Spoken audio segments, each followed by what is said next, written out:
사랑하는 여러분, 다시 한번 각자에게 질문해 보세요. 나의 영혼의 상태는 어떠한가? 지금 내 영혼의 모습이 어떠한지, 내 영혼의 나이가 몇 살이나 됐는지. 육체의 나이는 세월이 갈수록 많아지고 나이가 많아질수록 점점 육체는 낡아지지만, 예수님 안에 살아가는 영혼의 나이는 세월이 갈수록 점점 더 젊어지는 영원한 청춘인 것입니다. 할렐루야. 며칠 전에 목양실에 재활용 쓰레기를 버리기 위해서 1층 카페 뒷뜰을 지나가지고 쓰레기 버린 곳에 버리고 이렇게 들어오는데, 지금 카페에 왔던 젊은 엄마와 유치원 아이들이 뒷문으로 나오다가 저를 보더니 유치원 아이가 엄마 보고, 엄마, 저 할아버지는 마스크 안 썼어, 그러는 거예요. 아이고, 내가 벌써 그렇게 됐나? 충격이었습니다. 넉 달 전에 손자를 보긴 했지만 솔직히 아직 제가 할아버지가 됐다는 실감이 잘 안 나는데요. 이 손자람이 말을 배워가지고 할아버지 하면 혹시 실감이 날라면 몰라도, 이 거짓말 못하는 순진한 유치원 아이의 눈으로 볼 때 제가 할아버지로 보였다는 사실이, 그 아이 입에서 할아버지 이런 말을 듣는 순간 제 나이를 실감하고 세월의 흐름을 온몸으로 느끼는 순간이었습니다. 엊그제 인터넷 기사에 보니까 58세 이선희 씨가 어쩌고 저쩌고 뭐 이런 제목이 떴는데, 순간 이 58세라는 숫자하고 국민 가수 이선희 씨 이미지가 안 어울리는데, 그 20, 30대 젊은 이미지가 있는데요. 이선희가 벌써 58세야? 이런 생각을 하면서, 이선희 씨가 나하고 또래지, 이런 생각을 하니까 다시 한번, 야, 나도 그만큼 나이를 먹었구나. 다시 한번 내 나이를 실감하게 되었습니다. 새해가 시작됐나 했더니 벌써 한 달이 흘러가고 있습니다. 이제 다음 주면 민족의 명절 설날이 돌아오고 떡국을 먹고 우리는 모두 정식으로 한 살씩 더 먹게 될 겁니다. 그래서 이런 말이 있죠. 나이 먹는 것이 반가우면 아직 젊은 것이고, 반갑지 않으면 늙은 것이다. 아마 민기 정도 되면 나이 먹는 게 반가울 것이고, 대부분 여러분 가운데 나이 먹는 게 반갑지 않죠. 그런 관점에서 우리는 지금 다 늙어가고 있는 것입니다. 누구에게나 늙어간다는 사실이 별로 유쾌한 일은 아니죠. 육신이 점점 쇠약해지고 많은 것을 상실해가기 때문입니다. 하지만 다른 관점에서 보면 나이를 먹고 늙어간다는 것이 유쾌한 측면도 있습니다. 영적으로 볼 때 그만큼 점점 더 우리가 하나님께 가까이 가고 있다는 이야기고, 영원한 우리의 본향 천국에 그만큼 더 가까이 다가가는 것이기 때문입니다. 할렐루야. 20세기 최고의 복음 전도자 빌리 그레이엄 목사님께서 2018년 2월 24일에 100세를 일기로 소천하셨는데요. 그분의 임종 준비에 관한 기사를 본 적이 있어요. 20세기가 낳은 가장 위대한 전도자로서 모든 세계인들에게 칭송을 받던 그였지만은 역시 노쇠하여 인생길을 얼마 남기지 않게 되었습니다.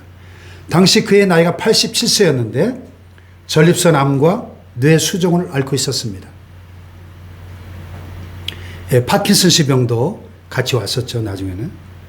당시 그가 지난 날을 회고하면서 말씀 묵상과 기도로 마지막 시간을 보내고 있었는데, 그가 이렇게 고백했어요. 내 일생 가운데 지금이 가장 놀라운 시간이다. 이렇게 고백했습니다. 아내인 루스 그레이엄과 함께 보내는 시간이 너무 좋다 그랬습니다. 그리고 죽음이 닥쳐온다 해도 그것이 육신을 떠나 하나님의 임재 가운데로 들어가는 것이기 때문에 조금도 두렵지 않다. 이렇게 고백을 했습니다. 그 모습을 보면서, 야, 비록 늙어도 주님을 가까이 하는 삶을 살 때 저렇게 아름다운 노년을 보낼 수 있구나 하는 생각을 했습니다. 할렐루야. 자, 오늘 본문에도 그런 내용의 말씀이 나오죠. 사도 바울이 이제 인생의 마지막 순간을 내다보면서 이렇게 고백합니다. 내 육신이 나이가 들수록 비록 점점 쇠약해지고 추해질지 모르지만 내 영혼은 날마다 새로워진다. 우리의 겉사람은 낡아지나 속사람은 날로 새로워진다. 할렐루야. 육신은 나날이 늙어갈지 모르지만 영혼은 이팔 청춘으로 가장 젊고 곱고 아름다운 모습이라는 것이죠. 아멘. 그래서 바울은 나이 드는 것이 결코 불쾌한 일이 아니라 오히려 반가울 수 있다는 것입니다. 이제 절기상 1년 중 가장 춥다는 대안의 추위가 그제 지나갔고 한겨울의 정점을 지나서 따스한 새봄이 멀지 않았음을 직감하게 되는 시간입니다. 달력을 보니까 구정 지나고 2월 4일이 입춘이더라고요, 벌써. 이 계절에 우리가 각자 한번 자신을 돌아보면서 내 영혼의 나이는 몇 살쯤 되었나? 내 영혼은 얼마나 젊고 곱고 싱싱하게 아름답게 나이를 먹어가고 있는가?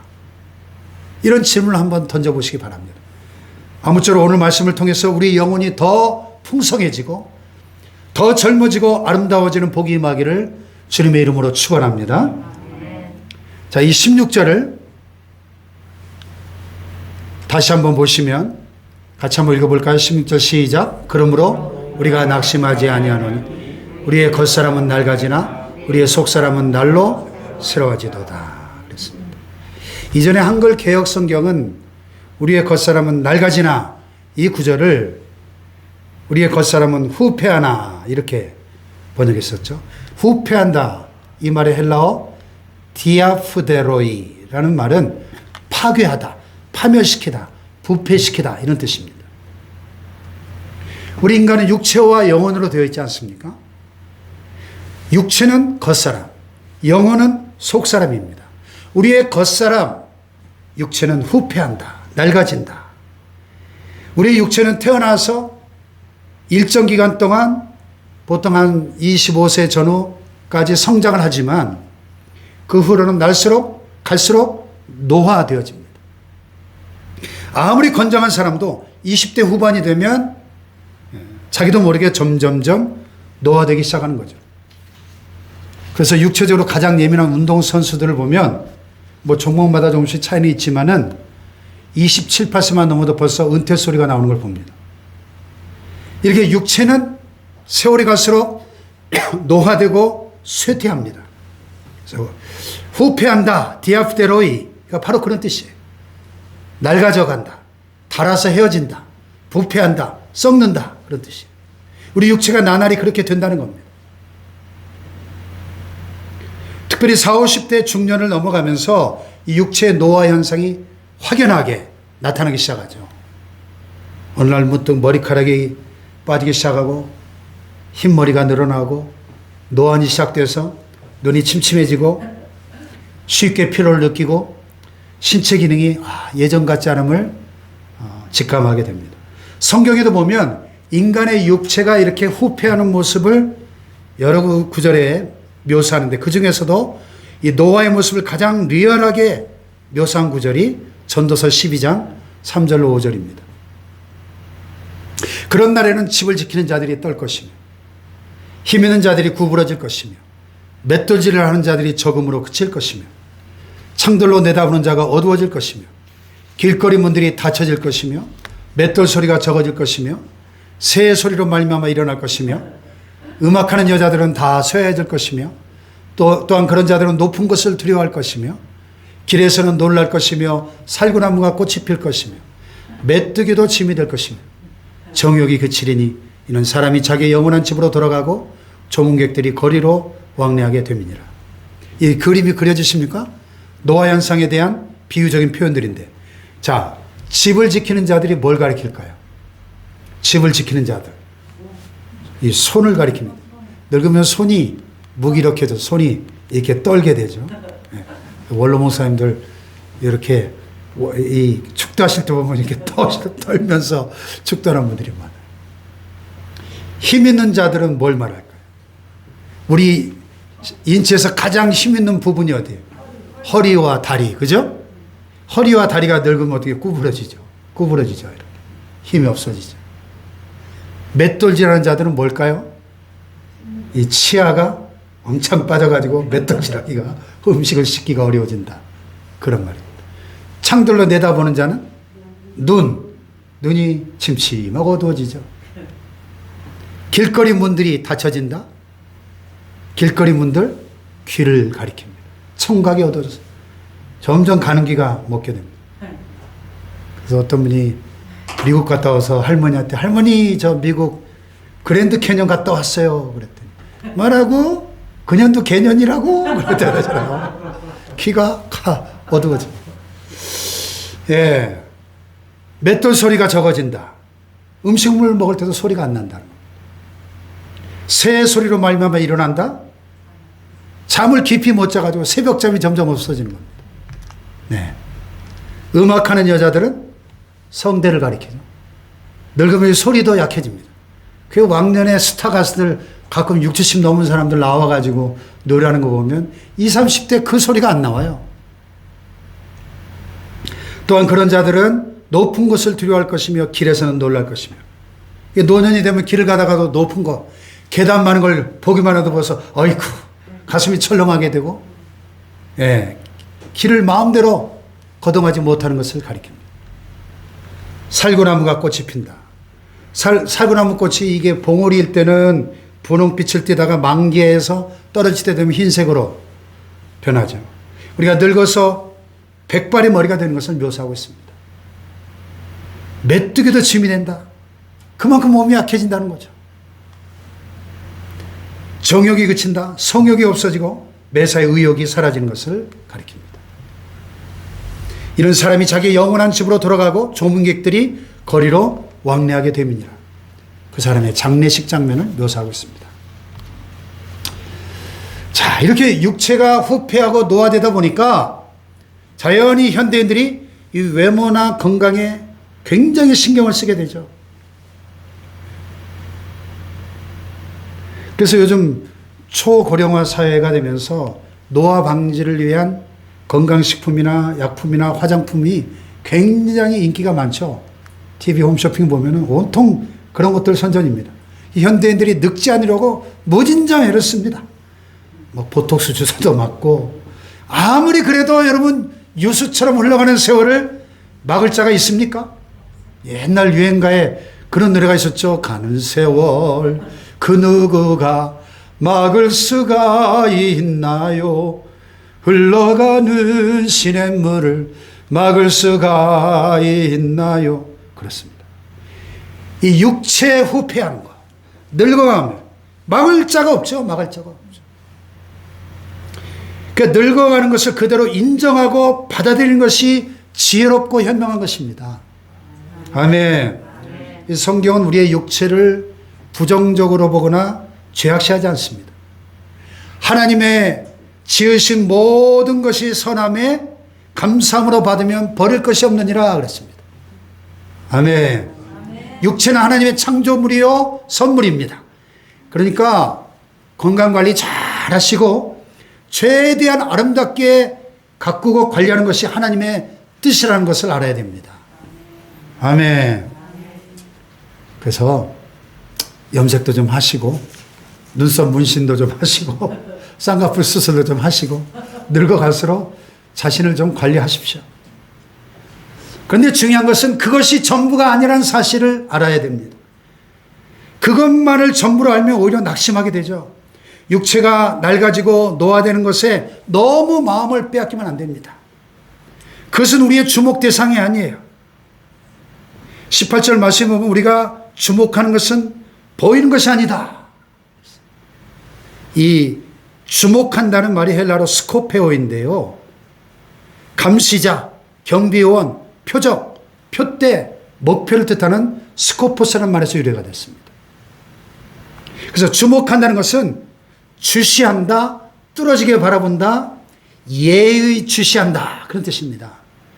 그러니까 우리가 날로 후패가고 낡아져가는 노쇠져가는 이 겉사람을 육체를 지나치게 신경 쓰며 바라보지 말라, 그런 뜻입니다. 아멘. 아멘. 왜요? 인간의 진정한 가치는 겉사람이 아니라 속사람, 영혼에 있기 때문입니다. 물론 앞서 말씀드린 것처럼 이 육체도 참 귀합니다. 기독교는 육체를 결코 죄악시하거나 부정적으로 보지 않습니다. 그럼에도 불구하고 분명히 육체보다 영혼이 훨씬 중요하다는 사실을 잊지 말아야 됩니다. 할렐루야. 사무엘상 16장 9절에 보니까 사람은 외모를 보거니와 나 여호와는 중심을 본다. 중심이 뭐예요? 중심. 우리의 마음, 속사람, 영혼이죠. 아멘. 육체는 영혼을 담는 그릇과 같습니다. 이 그릇도 중요하지만 더 중요한 것은 내용물이죠. 똑같은 그릇이라도 내용물에 따라 달라지지 않습니까? 밥그릇, 국그릇, 반찬그릇. 똑같은 상자라도 내용물에 따라 보물상자도 되고 쓰레기 상자도 됩니다. 그래서 영혼이 중요한 것이죠. 아멘. 감사한 것은 바울의 고백처럼 우리의 육체는 세월이 흘러갈수록 나날이 낡아지지만 우리의 속사람은 오히려 나날이 새로워질 수 있다는 사실입니다. 아멘. 세월이 흘러가고 나이를 먹고 늙어가도 영혼은 더욱 풍성해지고 오히려 더 젊어지고 새로워질 수 있다는 사실입니다. 아멘. 그래서 본문에 중요한 키워드가 있는데 16절에 이 그러므로라는 접속사예요. 다 같이 그러므로 우리가 낙심하지 않는다. 그러므로는 본문 앞에 1절로 15절을 통째로 받는 단어인데요. 본문 앞에 무슨 얘기가 나오냐면 6절에 보면 어두운 데 빛이 빛이라 말씀하셨던 그 하나님께서 예수 그리스도의 얼굴에 있는 하나님의 영광을 아는 빛을 우리 마음에 비추셨다. 그랬어요. 할렐루야. 예수 그리스도의 얼굴에 있는 하나님의 영광, 즉 복음의 영광을 아는 빛을 우리에게 비춰주셨다는 것입니다. 할렐루야. 또 7절에 보니까 우리가 이 보배를 질그릇에 가졌으니 이는 심히 큰 능력은 하나님께 있고 우리에게 있지 않음을 알게 하려며 우리의 몸은 우리의 겉사람은 질그릇과 같은 것인데 질그릇과 같은 우리 안에 보배로 오신 예수 그리스도를 담게 하셨다는 것입니다. 할렐루야. 또 10절에 보니까 우리가 항상 예수의 죽음을 몸에 짊어짐은 예수의 생명이 또한 우리 몸에 나타나게 하려 합니다. 예수님의 죽음을 몸에 짊어진다는 게 뭐예요? 그리스도의 고난에 동참하고 그 십자가의 능력으로 예수의 생명이 우리의 몸에 나타난다는 겁니다. 이 십자가와 부활의 능력으로 그 복음의 생명력이 우리 안에 역사하고 있다는 것이죠. 할렐루야. 14절에 주 예수를 다시 살리시니가 예수와 함께 우리도 다시 살리사 너희와 함께 그 앞에 서게 하실 줄을 아노라. 부활의 확신이죠. 아멘. 그러니까 예수 그리스도의 십자가와 부활의 복음을 알고 믿고 소유하고 누리고 있다면 우리의 겉사람이 육체가 낡아져도 우리의 속사람은 영혼은 날로 새롭도다, 그런 얘기입니다. 할렐루야. 그래서 C.S. 루이스라는 유명한 영국의 기독교 지성인이 천국은 영원한 청춘이다, 이런 멋진 명언을 남겼어요. 다 같이 천국은 영원한 청춘이다. 할렐루야. 그래서 여러분 천국 가시면 분명히 제가 확신하기는 여러분 가장 젊고 아름다울 때의 모습으로 변화될 것을 저는 믿습니다. 네. 그래서 오늘 설교 제목을 영원한 청춘 이렇게 정해봤어요. 천국의 주인 되시는 예수 그리스도를 날마다 마음속에 모시고 살아갈 때 영원한 청춘을 오늘 여기에서부터 경험하고 누리며 살아갈 수 있다, 그런 얘기입니다. 할렐루야. 영생을 누리며 주 안에 살리라. 오늘도 내일도 주 함께 살리라. 할렐루야. 그러니까 우리가 육체보다 영혼에 깊은 관심을 가져야 됩니다. 앞서간 신실한 신앙인들은 한결같이 영혼에 큰 관심을 갖고 살았습니다. 바울은 갈라디아서 4장 19절에 갈라디아 교회 성도들 향해서 이렇게 고백했습니다. 다 같이 시작. 나의 자녀들아, 너희 속에 그리스도의 형상이 이르기까지 다시 너희를 위하여 해산하는 수고를 하노니. 바울은 갈라디아 교회 성도들의 그 속사람이 영원히 변화되어서 그리스도의 형상을 이룰 수 있게 되도록 얼마나 기도하며 수고하고 애를 썼는지 해산하는 수고를 한다. 해산하는 수고. 여자가 아이를 낳을 때 얼마나 힘들게 낳습니까? 그 해산의 수고를 갈라디아 교회 성도들이 예수님 닮은 영혼을 갖도록 그 영혼이 변화되기를 위해서 그렇게 수고했다는 거예요. 베드로도 비슷한 말을 하죠. 베드로전서 3장 시작. 너의 단장은 머리를 꾸미고 금을 차고 아름다운 옷을 입는 외모로 하지 말고 오직 마음에 숨은 사람을 온유하고 안정한 심령에 썩지 아니할 것으로 하라. 이는 하나님 앞에 값진 것이니라. 외모만 단정하지 말고 누구를? 마음에 숨은 사람을 단정하라는 것입니다. 아멘. 비록 우리의 육체가 낡아져도 영혼이 이렇게 새로워지면 되는 것입니다. 그 본문에서도 강조하죠. 자, 17절 18절 시작. 우리가 잠시 받는 환난에 경한 것이 지극히 크고 영원한 영광에 중한 것을 우리에게 이루게 함이니 우리가 주목하는 것은 보이는 것이 아니요 보이지 않는 것이니 보이는 것은 잠깐이요 보이지 않는 것은 영원함이라. 아멘. 잠시 받는 환난. 이 땅에 사는 동안에 우리가 고난받고 환난을 당하는 거 그건 잠시 잠깐이라. 잠시 잠깐. 그리고 경한 것이다. 가벼운 것이라는 것입니다. 근데 이 말을 하고 있는 바울이 사실은 그가 당한 고난과 이 편지를 받는 고린도 교회 성도들이 겪는 고난이 결코 가볍지 않았거든요. 그런데 왜 가볍다고 했습니까? 지극히 크고 영원한 영광에 중한 것과 비교해 볼 때 이것은 가벼운 것이고 잠시 잠깐 지나가는 것이고 그 영원한 영광과 비교할 때 이 땅의 고난은 정말 순간적으로 지나가는 가벼운 것이라는 것입니다. 할렐루야. 우리의 겉사람이 육체가 쇠퇴하는 것만 바라보면 낙심이 되지만 우리의 속사람이 영원히 새로워지고 영원한 천국의 소망을 바라볼 때 영원한 청춘을 누릴 수 있다. 그런 얘기입니다. 할렐루야. 자, 그럼 좀 더 구체적으로 이렇게 속사람을 가꾸어감으로 날로 새로워질 때 어떤 유익이 있을까요? 속사람을 가꾸는 사람이 받는 축복이 몇 가지 있어요. 첫째로 영생의 기쁨을 누리게 됩니다. 영생의 기쁨. 할렐루야. 우리 영혼 가운데 예수님을 모시고 살아갈 때 영생을 얻는데 그 영생이 우리가 장차 죽어서 천국 가서만 얻는 것이 아닙니다. 예수님을 모심으로 이미 우리 영혼 속에 천국이 시작됐다는 것을 깨달아야 됩니다. 아멘. 하나님의 나라는 너희 안에 있다. 예수님이 그랬잖아요. 너희 안에 이 심령 천국이에요. 여러분, 여러분의 심령 속에 천국이 임하기를 축복합니다. 그건 세상에서 돈방석에 앉고 성공하고 출세하는 그것보다 훨씬 더 좋은 것입니다. 훨씬 더 풍요로운 것입니다. 비교할 수 없는 거예요. 영생을 얻으면 이 세상의 환경을 초월해서 하늘에 속한 신령한 평안과 기쁨을 맛보고 누리게 될 줄로 믿습니다. 아멘. 그래서 우리 아까 찬송 불렀잖아요. 높은 산이 거친 들이 초막이나 궁궐이나 내 주 예수 모신 곳이 그 어디나 하늘나라. 할렐루야. 영생의 기쁨을 날마다 누릴 수 있는 겁니다. 아멘. 두 번째로 속사람을 가꾸는 사람은 천국의 소망이 넘쳐요. 여러분, 천국은 실제적인 세계이지만은 영적인 세계입니다.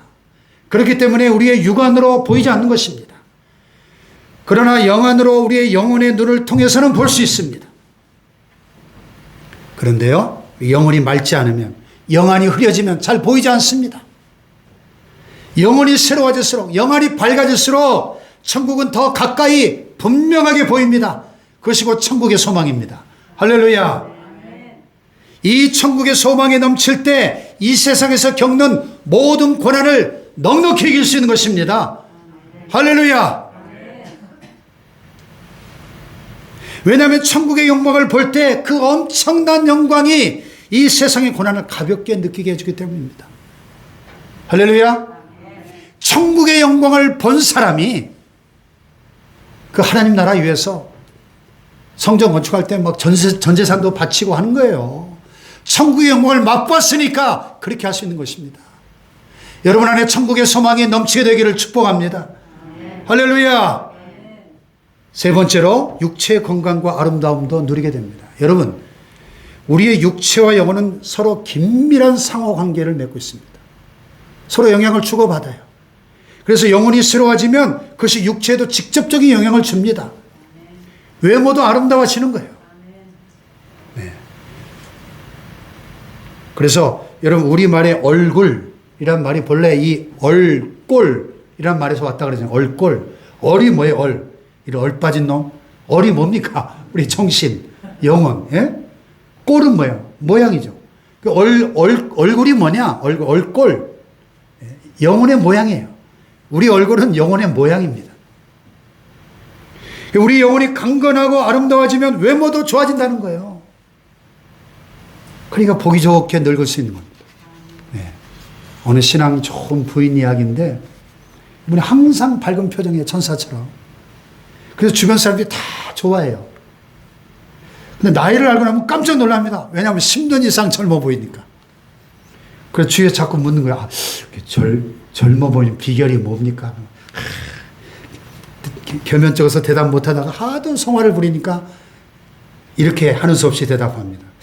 글쎄요, 저는 특별히 뭐 외모를 많이 가꾸지는 않습니다. 오로지 영혼을 위해 살았습니다. 입술을 위해서는 진실을 말하고, 음성을 위해서는 찬양을 많이 부르고, 눈을 위해서는 긍휼을 품고, 손을 위해서는 자선을 베풀고, 얼굴을 위해서는 정직한 마음을 가지려고 노력했습니다. 할렐루야. 영혼이 아름다워지면 외모도 아름다워진다는 것입니다. 할렐루야. 그래서 우리 주변에 자꾸 화내고 분노하는 사람들 보면요, 인상이 험하게 바뀐 걸 봅니다. 사람이 찡그리고 화를 내면 안면 근육 72개가 움직이고요, 미소를 지으면 안면 근육 14개가 움직인대요. 그래서 웃으면 주름이 덜 생기고 또 생겨도 곱게 생긴다는 것입니다.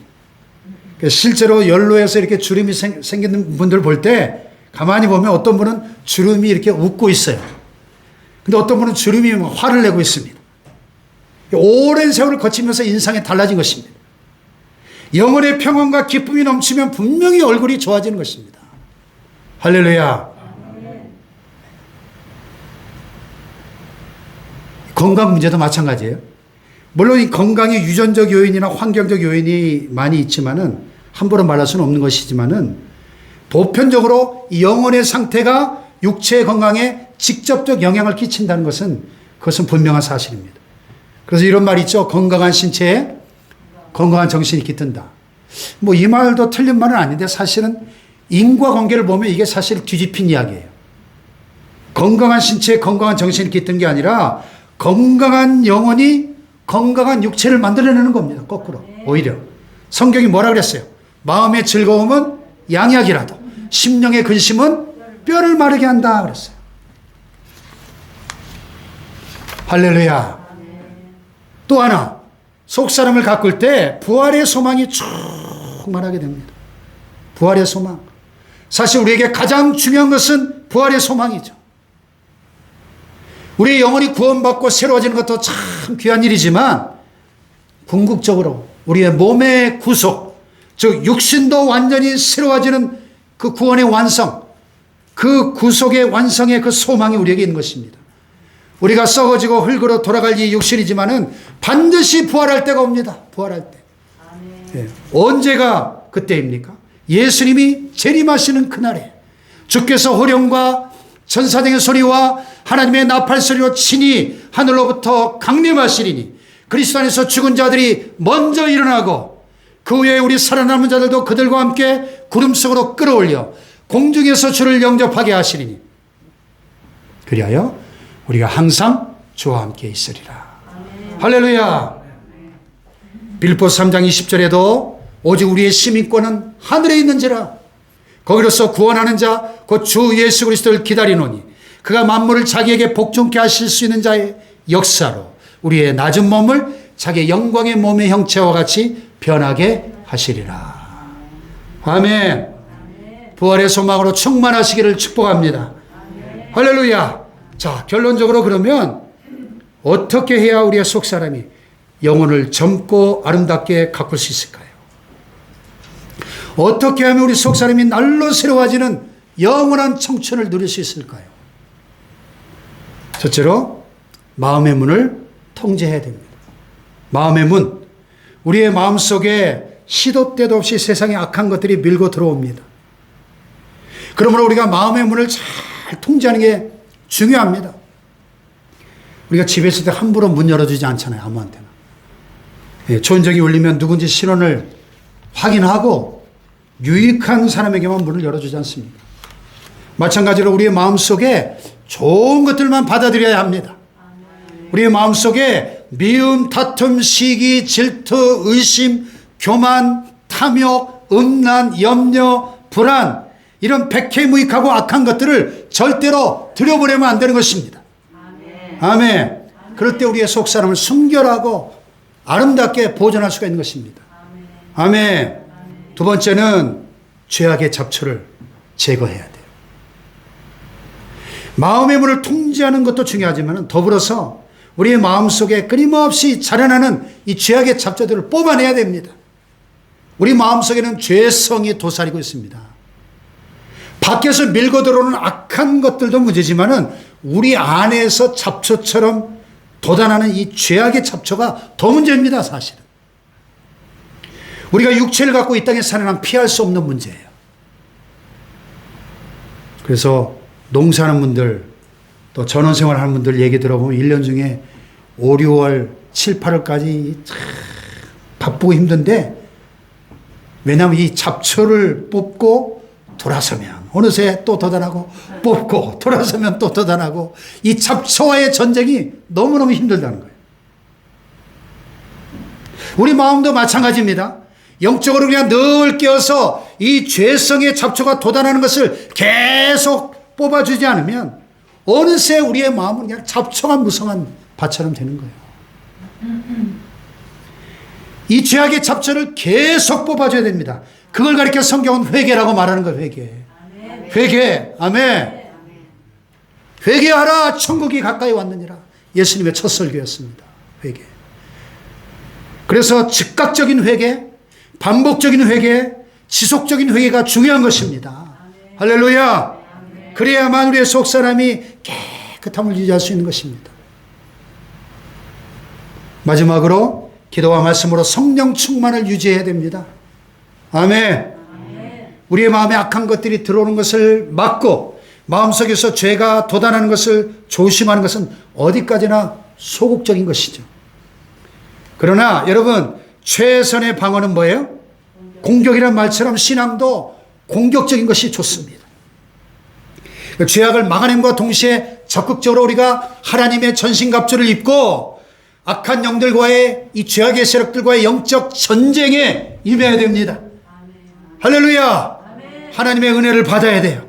성령이 충만할 때 세상의 죄악이 감히 우리 안에 침투해 들어올 수가 없는 것입니다. 할렐루야. 오직 말씀과 기도로 하나님과 꾸준히 교제하면서 성령께서 우리 안에 충만히 임하시도록, 나를 온전히 장악하고 다스리시도록 성령의 충만함을 받아야 됩니다. 할렐루야. 그럴 때 우리 안에 성령의 은사들이 불릴 듯이 나타나고 성령의 열매가 맺혀지고 우리 안에 예수 그리스도의 형상이 이루어질 줄로 믿습니다. 아멘. 사랑하는 여러분, 다시 한번 각자에게 질문해 보세요. 나의 영혼의 상태는 어떠한가? 지금 내 영혼의 모습이 어떠한지, 내 영혼의 나이가 몇 살이나 됐는지. 육체의 나이는 세월이 갈수록 많아지고 나이가 많아질수록 점점 육체는 낡아지지만 예수님 안에 살아가는 영혼의 나이는 세월이 갈수록 점점 더 젊어지는 영원한 청춘인 것입니다. 할렐루야.